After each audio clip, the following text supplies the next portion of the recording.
নমস্কার, রান্না বাই রত্নাতে আপনাদের সকলকে স্বাগত। আজকে আমি একটু এঁচোড়ের তরকারি, আর এই সময় দোলের পরপর একটু কচি এঁচোড়, খুব কচি এঁচোড়টা সবসময় পাওয়া যায় না, এখানে কচি এঁচোড়টা পাওয়া গেছে। তো এই যে দেখুন, আঁশ টাঁশ কিচ্ছু হয়নি, একেবারে একেবারে কচি। তো এই টাইপের কচি এঁচোড় রান্না করতে খুবই ভালো লাগে।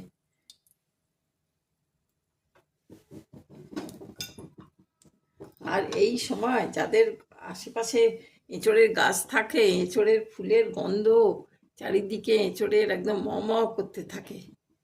তো সেরকমই একটা কচি এঁচোড় পেয়ে গেলাম, খুব ভালো লাগলো, তাই আপনাদের একটু শেয়ার করে রান্না করে দেখাচ্ছি। তো আমি এখানে তেল চাপিয়ে দিয়েছি, সরষের তেল। আর একটা বড় পেঁয়াজ কেটে রেখেছি, পেঁয়াজটা দিয়ে দিলাম। আর এঁচোড় একটু খুব কচিগুলো একদম মটরশুঁটি দিয়ে, কি বলে ওটাকে, নিরামিষ করলেও ভালো লাগে, কিন্তু এটা একটু পেঁয়াজ রসুন আদা এসব দিয়ে একটু মাংসের মতন গড়গড়ে করেই করব। পেঁয়াজটা ভাজা হোক, এর মধ্যে আমি একটু ভাজার সময় 1 চামচ 1.5 চামচ ছোট চামচের লঙ্কা দিয়ে দিলাম। এটা খুব সুন্দর কালার আসবে, আর গন্ধটাও খুব ভালো হবে। এর মধ্যে আমি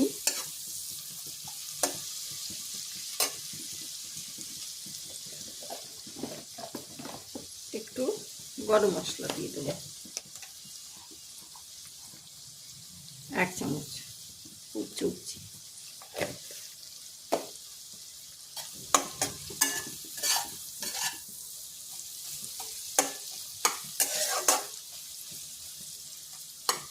পেঁয়াজটা একটু ভাজা হোক ততক্ষণ। পেঁয়াজটা বেশ লাল লাল হয়ে এসছে, ভালো সুগন্ধ বেরোচ্ছে। আমি এর মধ্যে এবারে এখানে একটা ছোট পেঁয়াজ, 2টো টমেটো, কাঁচা লঙ্কা, রসুন, আদা সব দিয়ে পেস্ট করে রেখেছি, এগুলোকে দিয়ে দেবো।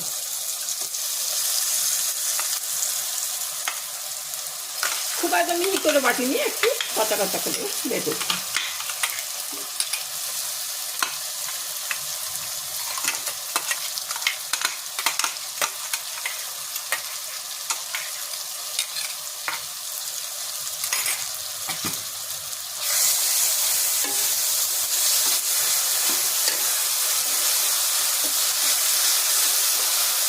একটু টমেটোর গন্ধটা একটু মরে যাক, তারপর আমি এই এঁচোড় আলুগুলো আর এঁচোড়গুলো খুব ছোট ছোট করে কেটে রেখেছি, এই যে। আর সেই হিসেবে আমি আলুও ছোট ছোট কেটেছি, আলুগুলোকেও ছোট ছোট করে কেটে রেখেছি, কারণ এঁচোড়গুলো ছোট ছোট থাকবে আর আলুগুলো এত বড় বড়, সেটা ভালো লাগে না।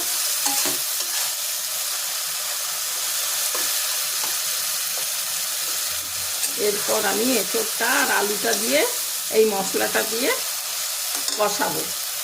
আমি এতে স্বাদ অনুসারে নুন দিয়ে দিচ্ছি, আর কারণ এতেও নুন দিয়ে সেদ্ধ করেছি আমি এঁচোড়টাকে। এরপর এখানে হলুদ, লঙ্কা, জিরে, ধনে, এটা গরম মশলা, আর এটা ভাজা মশলা,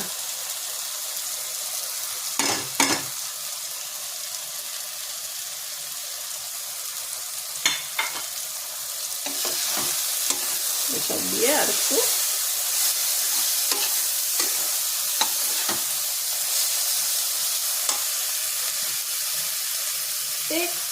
জল দিয়ে দেবো।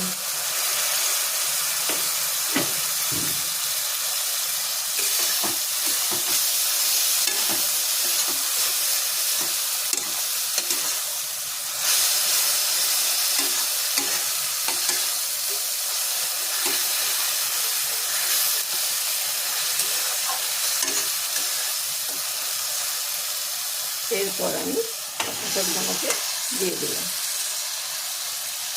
এর মধ্যে আপনারা চিংড়ি মাছ দিয়েও দিতে পারেন, করতে পারেন, খুব ভালো হয়। আপনারা জানেন বড় বড় এঁচড়ে বড় বড় গলদা চিংড়ি দিয়েও হয়, আবার ছোট ছোট কচি এঁচড়ে ছোট ছোট চিংড়ি মাছ দিয়ে খুব ভালো হয়।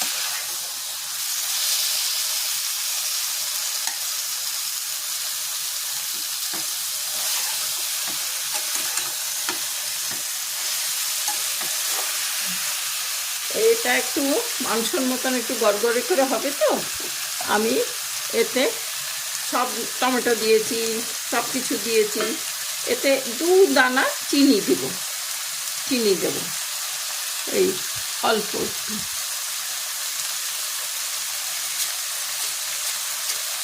যাতে এই এঁচড়ের কষাটে ভাবটা বা মশলা ভাজার সব কিছুতে একটা ব্যালেন্স হয়।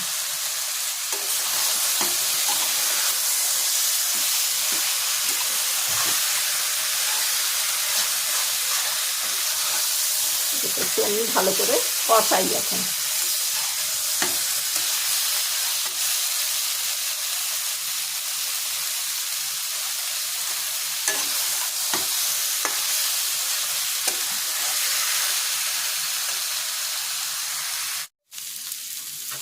এরপর খুব ভালো করে ভাজা ভাজা হয়ে গেছে,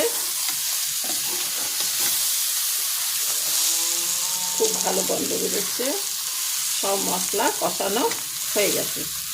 এরপর আমি এখানে মিক্সিতে একটু গরম জল দিয়ে রেখেছিলাম,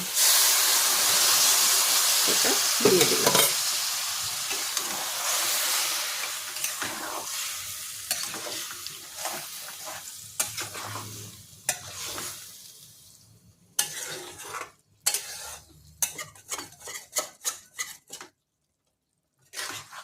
কষানো হয়ে গেছে, বুঝলাম যে তেল ভেসে উঠলো, পাশ থেকে তেল ছাড়ছে, তখনই বুঝে যাব যে কষানো হয়ে গেছে। তারপর আমি গরম জল,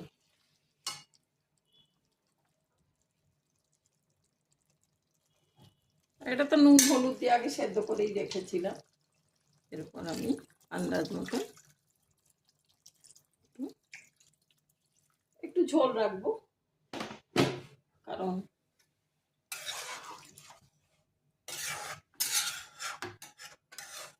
ভাত দিয়ে খাবে, যার যার কি ইচ্ছে। এটা ফুটে উঠুক, ফ্রাই করে দিই, খুব সুন্দর হবে, রং কি সুন্দর হয়েছে, চেহারা। আর চট করে আমাদের এখানে এরকম কচি এঁচড় পাওয়া যায় না।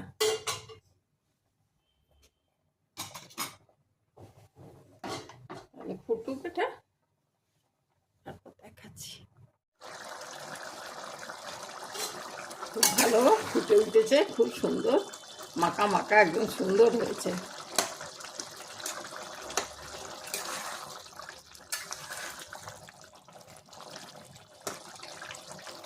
এতটাই ঝোল থাক, আর একটু টেনে যাবে। ঠিক আছে, আমি এতে একটু লাস্টে এতটা কসুরি মেথি দিয়ে দিচ্ছি, মুড়িয়ে দিয়ে দিলাম, খুব ভালো হবে। এটা ভাজার সময়ও দেওয়া যায়, ভাজার সময় দিলেও খুব সুন্দর গন্ধ হয়।